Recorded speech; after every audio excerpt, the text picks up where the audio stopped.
கடந்த 2 நாட்களுக்கு முன்னால் கள்ளக்குறிச்சியில் நடைபெற்ற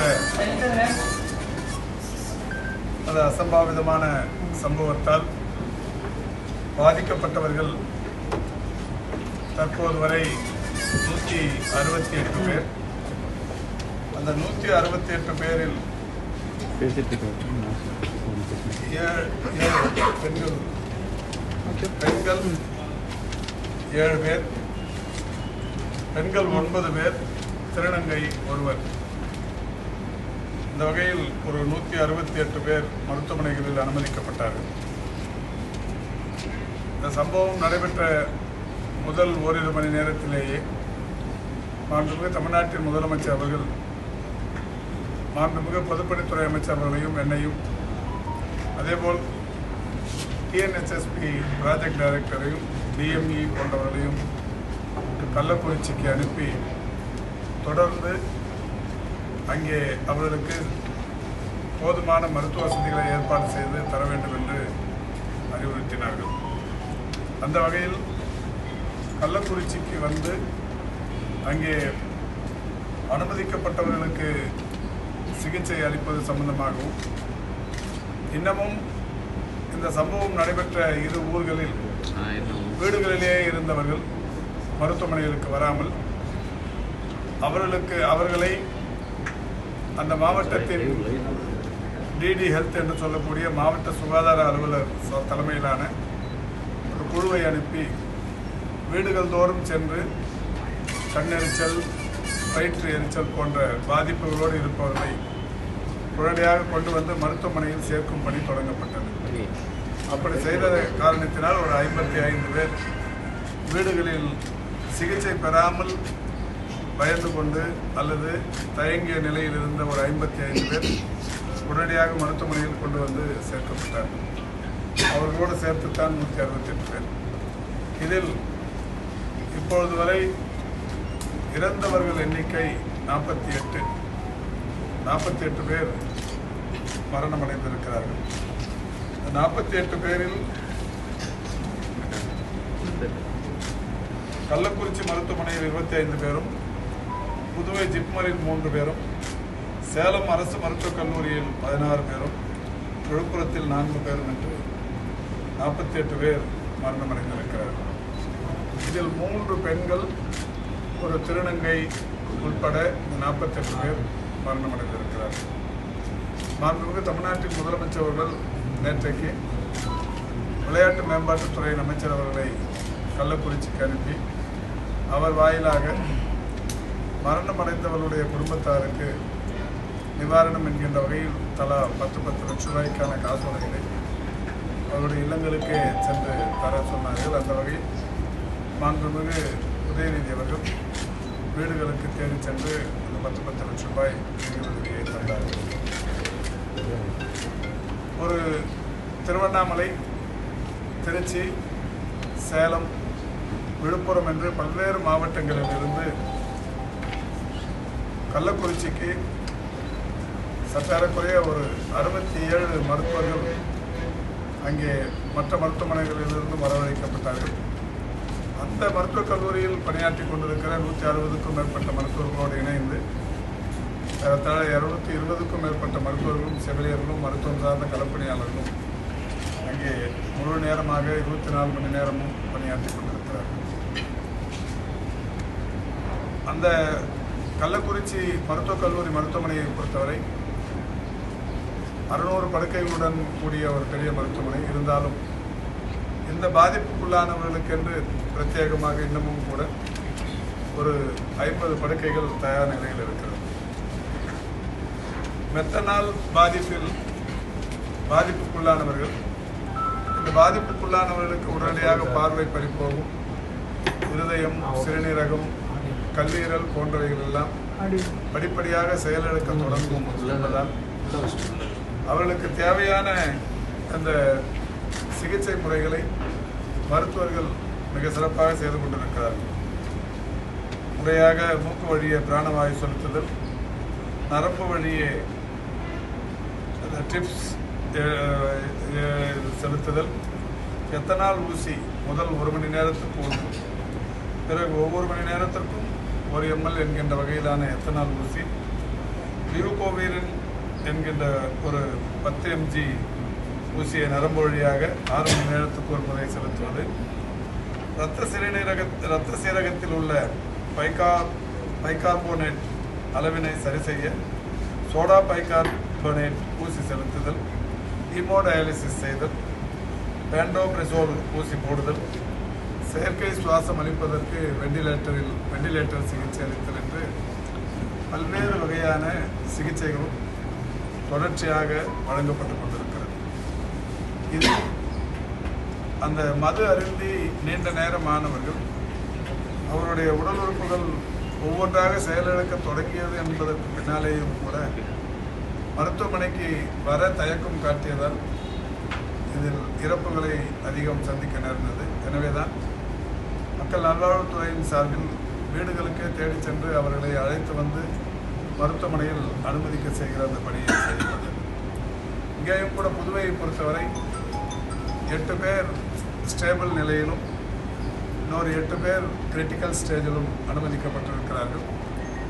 அதில் ஒருவர் இன்று காலை இங்கே ஒரு நோயாளிக்கு அட்டெண்டராக இருந்தவர் அவருக்கு பாதிப்பு தென்பட்டு இங்கே அனுமதிக்கப்பட்டிருக்கிறார். அப்படியானால் அவரும் கூட 2 நாட்களுக்கு முன்னால் அந்த மது அறிந்திருக்கிறார். அதை அவர் வெளியிலேயே சொல்லாமல் அவருக்கான பாதிப்பு தெரிய தொடங்கியவுடனே அவர் இப்போது இங்கே அனுமதிக்கப்பட்டிருக்கிறார்.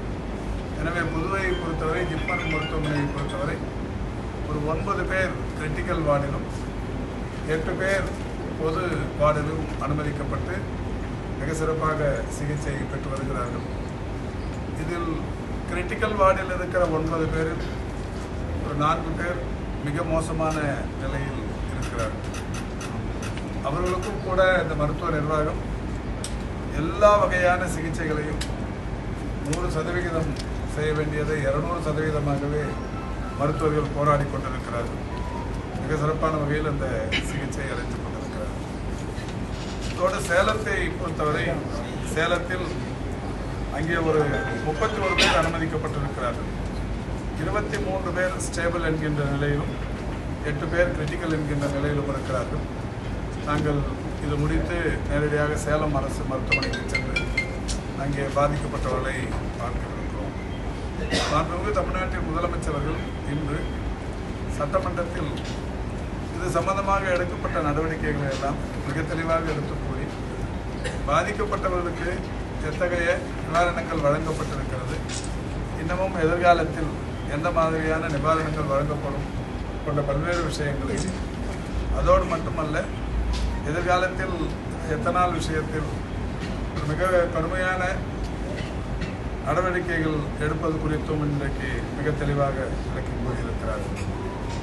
அந்த வகையில் மாண்புமிகு தமிழ்நாட்டின் முதலமைச்சருடைய வழிகாட்டுதலோடு தொடர்ந்து ஒவ்வொரு மருத்துவமனையிலும் அனுமதிக்கப்பட்டவர்களை பார்த்து நலம் விசாரிப்பதும் அவர்களுக்கு வழங்கப்படுகிற சிகிச்சைகள் குறித்து கேட்டறிவதுமான இந்த பணியில் ஈடுபட்டோம். ஒரே ஒரு விஷயம், தமிழ்நாட்டில் சம்பவங்கள் நடக்கிற போதெல்லாம் புதுவையை டைவர்ட் பண்ணி தமிழக அரசு தனது குறிப்பை தட்டி கழிக்கிறது மாதிரி ஒரு நடவடிக்கையில் ஈடுபடுறாங்க குற்றச்சாட்டு இருக்குது. ஏன்னா அரக்கோணத்தில் நடந்த போதும் மரக்காணம் பகுதியில் நடந்த போது ஒரு 22 பேருக்கு புதுவை தான் காரணமாயிடுச்சு. இல்லை, இன்னைக்கு சட்டமன்றத்தில் மாண்புமிகு தமிழ்நாட்டின் முதலமைச்சர் அவர்கள் பதிலுரையில் கவன ஈர்ப்பு தீர்மானம் கொண்டு வந்தது. அந்த பதிலுரையில் மிக தெளிவாக எடுத்து சொல்லியிருக்கிறார்கள். அந்த மாதிரி எதுவுமே புதுவை குறித்து பேசவில்லை. ஏற்கனவே அந்த மரக்காணத்திலும் செங்கல்பட்டிலும் நடைபெற்ற சம்பவங்களுக்கு எத்தனால் எங்கிருந்து கிடைத்தது என்று சொல்லிவிடும்போது ஆந்திராவில் கிடைத்தது என்றுதான் சொன்னார்களே தவிர புதுவையில் என்று சொல்லவில்லை. புதுவையை யாரும் அந்த மாதிரி, புதுவையுமே தமிழகத்தின் ஒரு அங்கமாகத்தான் நினைக்கிறோம். எனவே புதுவையை குற்றம் சாட்டி சொல்வது என்பது யாரும் அந்த நிலையை மேற்கொள்வதில்லை. இது புதிதாக இருக்கிறது. புதுவை எதிர்க்கட்சித் தலைவர் எடப்பாடி பழனிசாமி கள்ளக்குறிச்சி மருத்துவமனையில் ஆய்வு செய்யும்போது போதிய மருந்துகள் இல்லைன்ற மாதிரி ஒரு குற்றச்சாட்டு. பொதுவாக ஆய்வு செய்வது பாதிக்கப்பட்டவர்களை நலம் விசாரிப்பது அல்லது வழங்கப்படுகிற மருத்துவம் சம்பந்தமான விஷயங்களை கேட்டறிவது என்பது எல்லோருக்குமே அவர்களுடைய ஜனநாயக கடமை என்றே நாங்கள் கருதுகிறோம். இது எதிர்க்கட்சி தலைவராக இருந்தாலும் அல்லது வேறு எந்த கட்சி தலைவர்களாக இருந்தாலும் பொறுப்போடு அப்பணியை செய்கிற போது உண்மையிலேயே வரவேற்கக்கூடிய ஒன்று. ஆனால் இதில் ஒரு பதட்டத்தை ஏற்படுத்துகிற வகையில் போன இடத்தில் ஒரு பதட்டத்தை ஏற்படுத்துவது, ஒரு குழப்பத்தை விளைவிக்கிற வகையிலான பேச்சுக்களும் அவருடைய நடவடிக்கைகளும் அமைகிற போதுதான் இது சொல்வார்களே, எரியும் நெருப்பில் குளிர் காய்வது என்று எல்லாம் சொல்வதில்லை, அந்த மாதிரி இது அவருடைய பேச்சு அமைந்திருக்கிறது.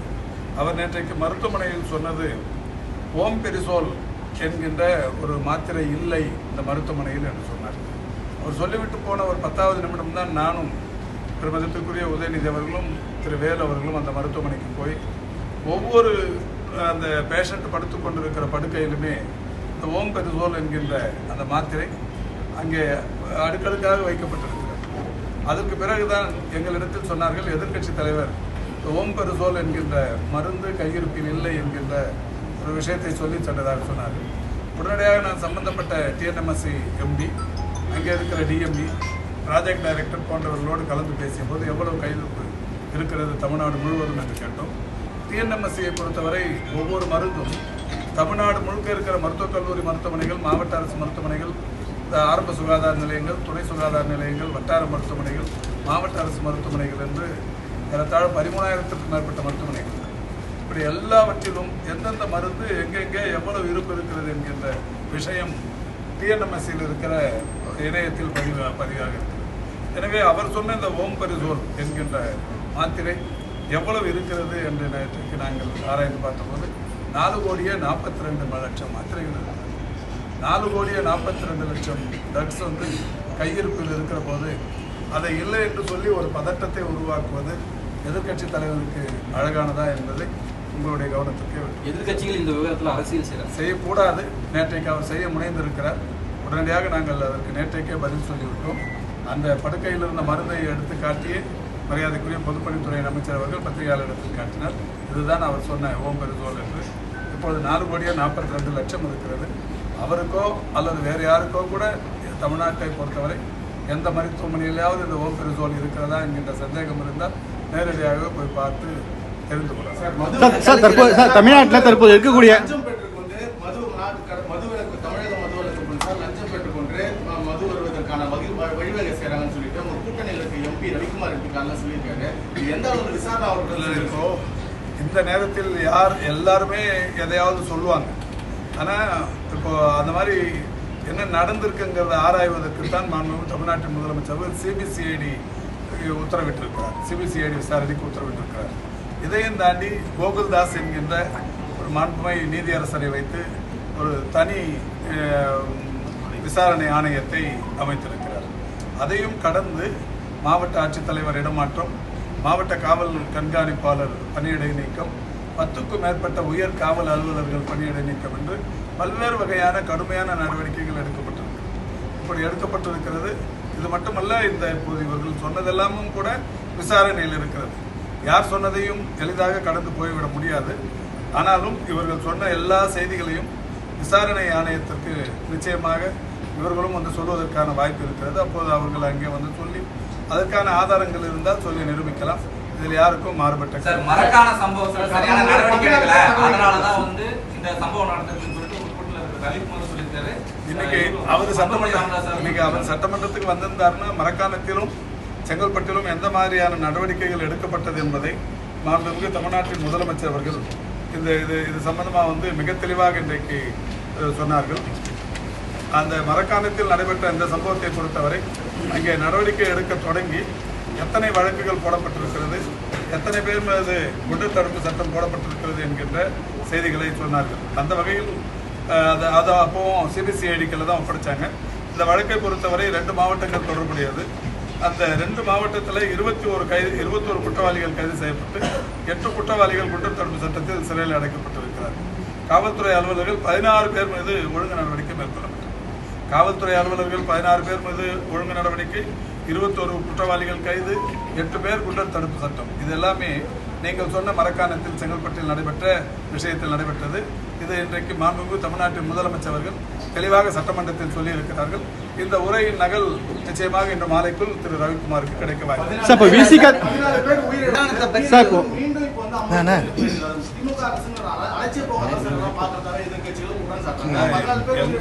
எல்லா கட்சிகளுக்கும் குற்றம் சாட்டுவதற்கு உரிமை இருக்கிறது.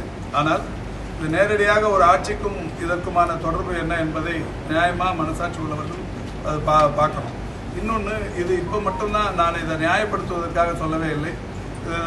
என்னிடத்தில் கடந்த 10 ஆண்டுகளில் மட்டுமே நடைபெற்ற இது மாதிரியான விஷச்சாராய சாவுகள் பட்டியல் என்னிடத்தில் இருக்கிறது. என் கையில் இருக்கிறத காட்டிலும் பத்திரிகையாளர்களிடத்தில் உங்களிடத்திலும் கூட இருக்கும். அதை நீங்கள் கையில் எடுத்துட்டு வச்சுட்டு கம்பேர் பண்ணி பார்த்துங்க.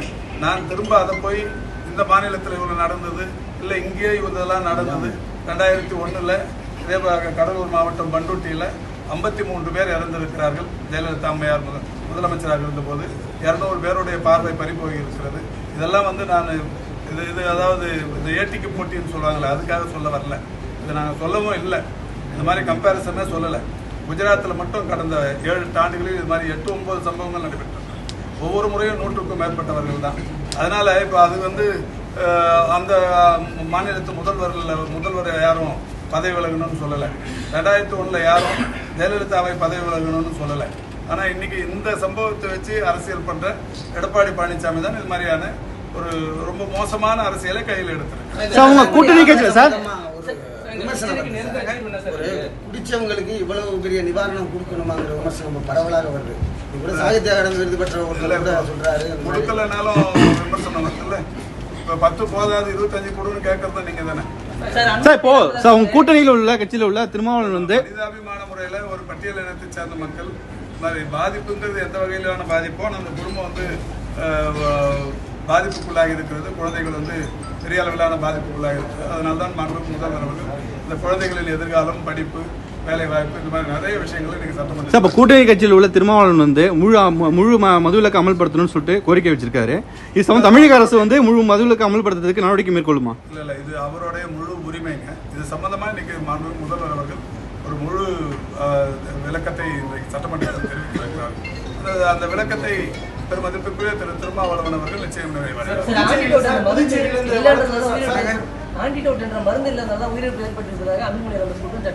இல்லைங்க, இப்போ அவர் டாக்டர் தானேங்க.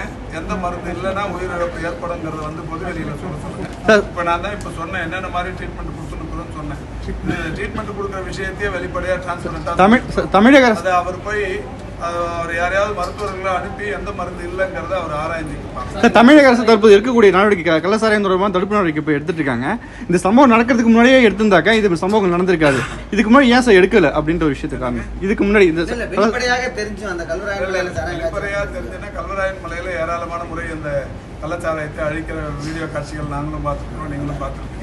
இது தெரியாம நடக்கிறதா யாருப்போ உங்களுக்கு தெரிஞ்சுதான் நீங்க சொல்லி இப்போ ரொம்ப ஸ்ட்ரிக்டா எடுக்கிறீங்க நடவடிக்கை. ஆனா இதுக்கு முன்னாடி நடந்ததுனாக்கா இதே சம்பவம் நடந்திருக்காதுல்ல. உங்களுக்கு எல்லா பிரான்ச்சும் இருக்கு, ஒவ்வொரு ஊர்லயும் நிருபர் இருக்காங்க. உங்களுக்கு தெரிஞ்சா நீங்க முதல்ல சொல்லிருக்கலாம். தெரியாம போனதுதான். அது விசாரணை வலயத்துக்குள்ள இருக்குதுங்க. அதாவது விசாரணைக்குன்னு சிபிசிஐடி பண்ணி நிற்கிறாங்க. அந்த விசாரணை யாரை பண்றாங்க, ஏன் பண்றாங்க, இது பண்ணலாமான்லாம் நம்ம கொஸ்டின் பண்ண முடியாது. பண்றாங்க, பண்ணி முடிச்சதுக்கு அப்புறம் என்ன நியாயமோ அது